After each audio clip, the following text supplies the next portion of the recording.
gonna bother me. I need it to be clean. Yeah, that feels better. And then I get to enter that way. I seem to start every video like this. Welcome to my bedroom. Gathering people. Get myself situated.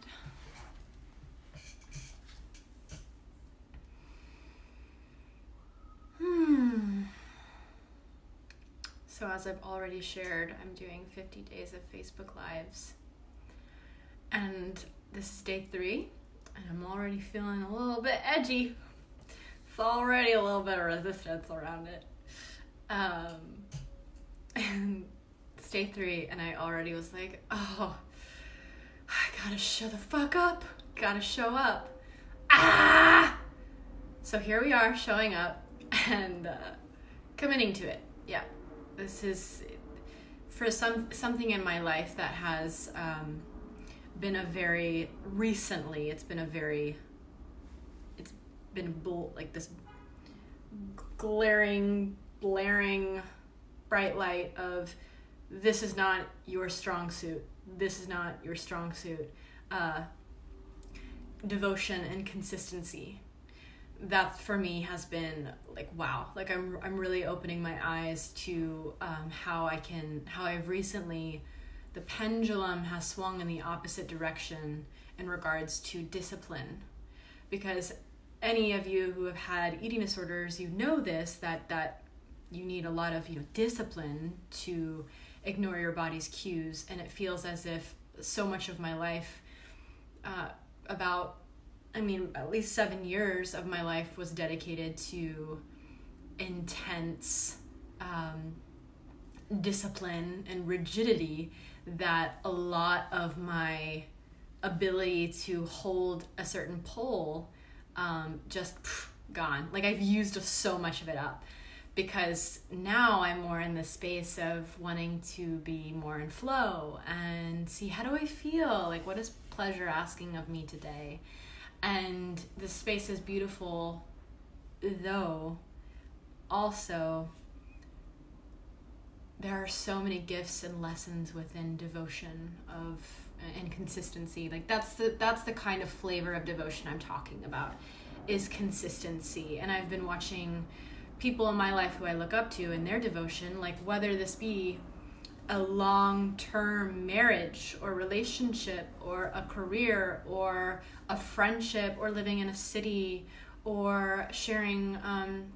One of my teachers, Kendra Kunov, did 100 days of sharing poetry, and I thought that was beautiful. She showed up for 100 days sharing poetry, and I'm someone who, like, when I'm done with the city, I'll pick up and leave. It's time to go. Or this relationship isn't working. Well, I'm all about doing the work, but also if you look at my history, there's been a lot of like flings, and I really want to start to train this quality of devotion to consistency. And what better place to start than with my business that I'm very passionate about, which I have had devotion and consistency to, thank you very much, for 9 years. This is one thing in my life I've been incredibly devoted to, especially the show, the podcast. So,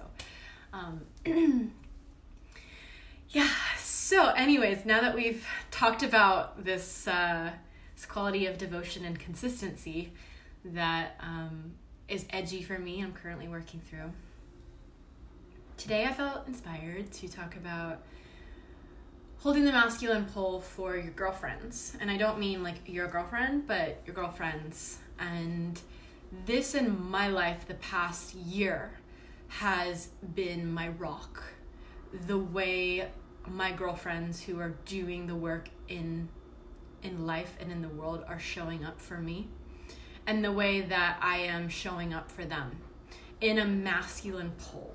So this is not just answering the phone when it rings or texting back, but it includes, like I was talking about in yesterday's video, communicating fears, communicating what's going on in my body if they say something to me that didn't sit right, communicating and maybe an insecurity that comes up in the friendship or a question I'm wondering, like just communication, but also leadership and structure. Yes, even bringing structure into a girlfriend relationship.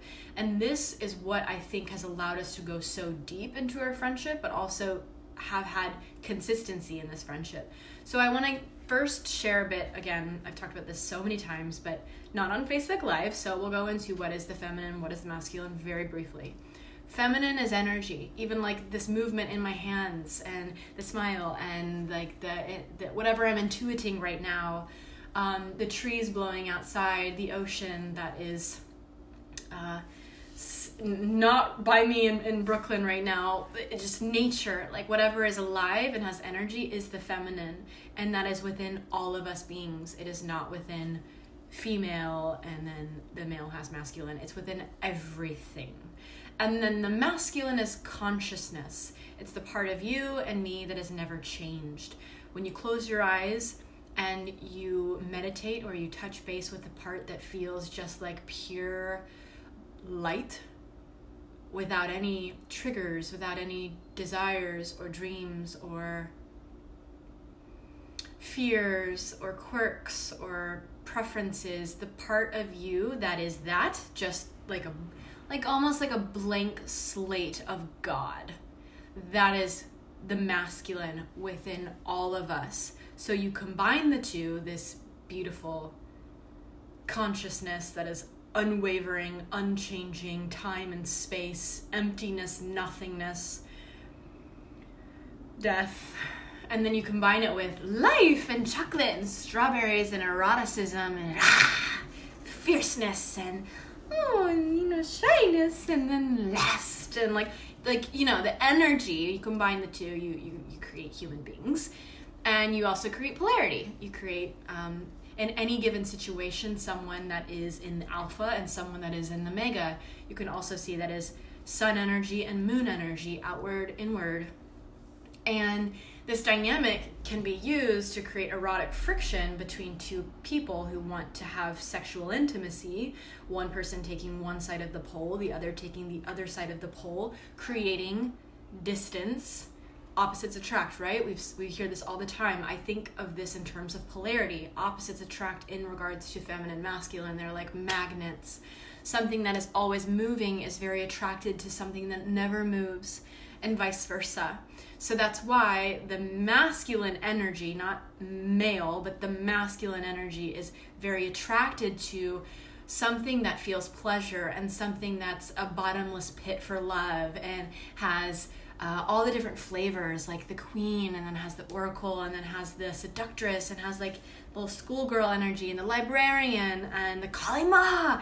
Like, that is fascinating to an energy that is empty, right? That is fascinating to nothingness, and all of the energy is fascinated by nothingness because it seems pretty blissful, and it seems deep. There's so much depth. Whereas the feminine is chaos, there's something so calming and serene and beautiful about just depth and breath. Oh, breath is the hottest thing ever. So when we look at our girlfriends and our friendships with women, oftentimes we are not, I would say until this year, it felt like 99% of my relationships were omega, both in the feminine energy. So talking over each other, no structure. What do you feel like? What do you feel like? It's like bright and beautiful and giggly and chaotic. So it's like really emotionally driven. It's not purpose driven. Like, what is the purpose between us two as friends? We don't care. We're just like, this feels good. We're funny. Like, we also can have deep conversation. Let's just talk all the time. Let's be friends. What's your number? What's your Facebook? What's your Instagram? Tag you. Like, whew. Okay, I need to rein it in. Yeah, so most of our relationships are like that. And it serves us to some extent because that feeds us in a way. There is a nutrient there we need. to feel uninhibited, to feel free, to feel girly, right? But even if we think about like the red tent, if you're not familiar with the red tent, highly recommend this book. But the red tent is a gathering that women would go into the red tent in the biblical era, and they would bleed together. So if we think about this in terms of the red tent, even like something so sacred as the red tent, it needed structure to be the red tent. We would not have had feminine rituals without someone taking the masculine pole, saying, okay, we want to go deep and bleed together. We want to paint each other's bodies with henna. We want to sing and we want to play music. We want to braid each other's hair and do all these very feminine things. Well, we need a tent to do it in, and it needs to be red, because red symbolizes our bleeding. And we need to have a circle, or we need to have a triangle, because that's the strongest shape. We need to have one person that decides what time it starts and what time it stops. Because without perimeters, the feminine does not feel as safe as she can feel to fully surrender. I always use this example. Imagine if I dropped you on an island that was surrounded by cliffs, and I just said, okay, let me put a blindfold on you, and now I want you to dance. You probably would not move. You would stay completely still. You're surrounded by a cliff and you're blindfolded. You're not going to dance. But if I told you that I would put a gate around it, a completely secure iron gate that you cannot break through, as hard as you dance, as most as you dance, you cannot get through it, you would feel free to dance. Same exact thing. If you want to go into your feminine, which is like dancing, then you need to feel safe. You need to have this gate and a perimeter. And sometimes that means time. A lot of people are afraid to go fully into their grief because they're afraid it will never end. I don't want to go into my grief. I'm afraid I'll get stuck there forever. That is your feminine craving for boundary. So, okay, going into how this relates to friendships. That's something I think many of us desire, but we don't know we desire it, is having a pole in the relationship, someone who will give perimeters to your venting, or give structure to your date, your friend date, or provide feedback on you. And that's a little scary. I'm not gonna pretend like that's not scary, but that's also a very important skill that I think all of us should train, is how to receive feedback and how to give feedback in a way that's actually very helpful for people. And how to ask for feedback, and how, as the friend, to ask if you can give feedback. Like, these are all different pieces of having a masculine and feminine pole in a friendship. And I'll just give a few examples of how this has shown up in my life recently. There's a particular event that I go to with all of these girlfriends that I now have go to, and they're very emotional events. We're very much in our masculine when we go to it, but also in our feminine, because we're assistants, and so we are really, really being meticulous with the structure and holding space for people. But then when we're practicing, we're in our feminine, opening our heart, crying, revealing, going back into being assistants, being on time, like lots of things like that. But then when we're done, oftentimes we're like, whoa, oh, what just happened? And I had a friend who was done with the event, and she went home, and I went to a vacation with my family, where I was very fortunate to then be like held energetically. I wasn't going from this profound event then to being alone. I was actually held by my family, and we didn't talk about the event, but I was with them, and that was really nourishing, whereas she didn't have that. And so I asked her after the event, would you like me to tell you what to do? Would you like me to tell you what to do, dear one? And her response was, yes, please. And so I actually spent about an hour researching different options and places for her to go to, and I created an agenda for her. And I said, all right, great. So tomorrow morning, I want you to wake up, I want you to go to this place, and I want you to get an acai bowl, because that kind of fruit and granola is going to nourish your soul. And then right after that, I want you to make it to this 10:30 Kundalini yoga class, where you're going to be surrounded by people breathing with you and community. And then after that, I want you to go see this movie, like a couple hours later. So give yourself time to explore the city, walk through Manhattan, and then make it to this movie and just completely relax. You're gonna be home by 7 o'clock, and once you get home by 7 o'clock, I want you to allow yourself to turn on the TV and chill and relax and cuddle with your pup. And then I asked her, how does that feel? Do you want anything else? Is something missing for you? And she was just a yes to it.